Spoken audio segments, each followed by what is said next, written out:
5ই আগস্টে দেশ স্বাধীন হয়েছে। আমি বলি দেশ তো স্বাধীন হয় নাই, দেশ স্বাধীন স্বাধীন বলছেন, আর মাহফিল অবারিত চলছে। বেদাতির মাহফিল চলে, হেদাতির মাহফিল চলে, সবার মাহফিল চলে, আহলে হাদিসদের মাহফিল বন্ধ করা হয়। কিসের স্বাধীন? স্বাধীনতা কেন সিলেটের আহলে হাদিস আন্দোলনের সম্মেলন বন্ধ হলো? কেন বেদাতির কথায় আহলে হাদিস আন্দোলনের সম্মেলন বন্ধ হবে? এর জবাব কে দেবে? মনে মনে ভেবেছো আহলে হাদিসরা দেশে ভেসে এসেছে?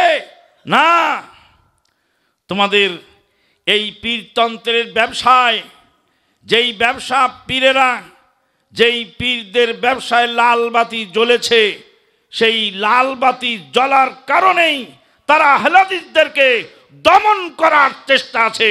ওরা আসলে বোকা। ও ভাই বেদাতি, ভালো করে শুনে রাখো, কোন আদর্শকে মোকাবেলা করতে হলে লাঠি দিয়ে জীবনে কোনোদিন কোন আদর্শকে থামানো যায় না। আহলে হাদিস একটি আদর্শের নাম। যদি তোমার দলিল থাকে, প্রমাণ থাকে, যেমন আমরা কোরআন হাদিস দিয়ে দলিল পেশ করছি, দলে দলে পালে পালে মানুষ কোরআন হাদিসের পক্ষে আসছে, আহলে হাদিসদের পক্ষে থাকছে, আলহামদুলিল্লাহ। আল্লাহর উপরে আপনি পরিকল্পনাকারী নন।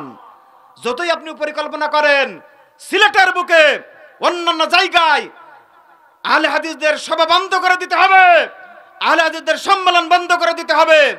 যত পরিকল্পনা করবেন, আহলে হাদিসদের সংখ্যা দিন দিন বাড়তে থাকবে। বলেন সুবহানাল্লাহ, ঠিক না?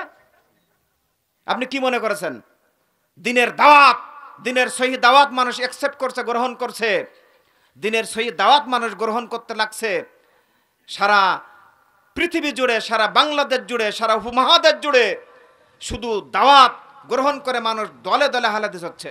সুবহানাল্লাহ, বুঝতে পেরেছেন? ওই জন্য আপনি যতই পরিকল্পনা করেন না কোনো কাজ হবে না।